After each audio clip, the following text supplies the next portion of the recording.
बंटी, कबूतर और टुनटुनी सब्जियों की खेती किया करते थे।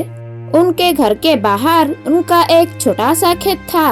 इस बार तो आपने बहुत सारी अलग अलग सब्जी लगाई है। हाँ टुनटुनी, इस बार मैं पहली बार कद्दू की सब्जी लगाई है। जब सारी सब्जियाँ आ जाएंगे हमारा अच्छा मुनाफा होगा। हाँ, लेकिन हमें इन पौधों को अच्छे से ख्याल रखना होगा। हाँ, वो तो रखेंगे ही। मैं और आप कोशिश करते रहेंगे। टुनटुनी और बंटी कबूतर मिलकर अपनी सब्जियों की खेतों का बहुत ख्याल रखते थे। उनकी खेती उन दोनों की कमाई जरिया थे। धीरे धीरे उनकी पौधों में सब्जियां लग गई। ये देखकर दोनों बेहद खुश थे। लेकिन एक दिन टुनटुनी देखा कि घर का सारा राशन खत्म होने का कगार पर है। ए जी, सुनते हो, सारा राशन खत्म होने वाला है। आज आखिर बार खाना बनाऊंगी। अच्छा, कोई बात नहीं, कल कुछ सब्जियाँ लेकर बाजार में बेच दूंगा, ठीक है। उस रात टुनटुनी और बंटी कबूतर सो गई। तभी तेज बारिश शुरू हो गई। बारिश के साथ तूफान भी हो जाती है। मौसम अपना कहर बरसा रहा था। तभी एक बिजली की आवाज सुनकर टुनटुन की नींद खुल गई। उसने वर्षा की आवाज सुनी और अपने पति को उठाने लगी। ए जी, उठिए उठिए, बाहर तूफान आया है। हाँ, आवाज सुनिए। जब बंटी कबूतर डाल पर आकर दिखता है तब तक तेज आंधी से सारे पेड़ पौधे उखड़ चुके थे। हे राम, हमारा पेड़ पौधे। आप पहले अंदर आइए। बंटी कबूतर घर के अंदर आया और उसने दरवाजा बंद कर दिया।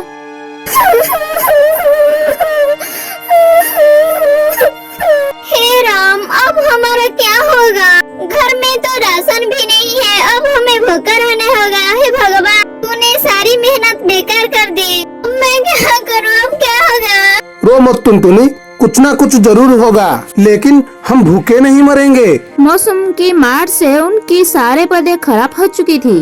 ये सोचकर वो दोनों परेशान थी। और सुबह हुई और मौसम रुक गया। अंधेरा बंद हो गई, पर बंटी कबूतर और टुनटुनी अपनी खेत में आई। यहाँ तो सब नुकसान हो गया है, सिवाय इस कद्दू के। अभी उनके नजर के सामने एक बड़ा कद्दू चमक रहा था। मैं सोच रही हूँ, इसे बेचकर तो ज्यादा पैसा नहीं मिलेंगे। क्यों न हमें इसे घर में ही रखे। कम से कम इसकी सब्जी बनाकर कुछ रोज हम दोनों को पेट तो भर सकता है। हाँ, तुम सही कह रहे हो। चलो इसको अंदर लेके जाते हैं। बंटी कबूतर ने उस बड़े से कद्दू को उठा लिया और दोनों घर के अंदर चली गई। बंटी कबूतर ने कद्दू को रसोई में रख दिया। मुझे चाकू देना।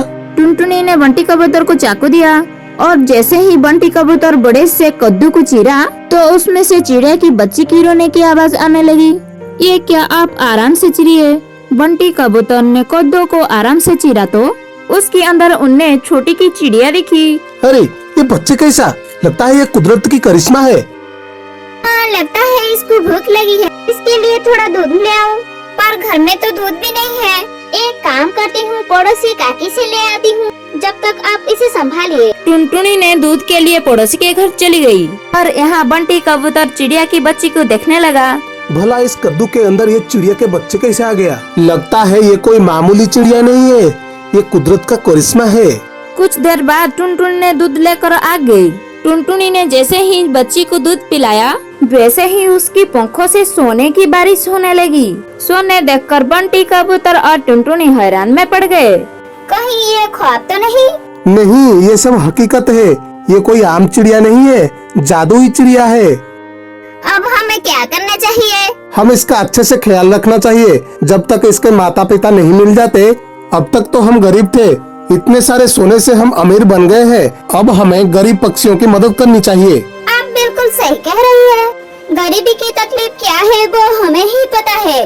टुनटुनी और बंटी कबूतर उस चिड़िया का बहुत अच्छे से ख्याल रखा और सोना बेचकर मिली हुई पैसों से दोनों गरीब पक्षियों की मदद करना शुरू कर दिया। वो दोनों जंगल की गरीब पक्षियों को वो खाना बांटा करते थे। ऊपर वाला तुम्हें हमेशा खुश रखे। शुक्रिया कालू का, शुक्रिया। टुनटुनी और बंटी कबूतर गरीब पक्षियों की मदद करके अपना जीवन खुशी खुशी बिताने लगते हैं।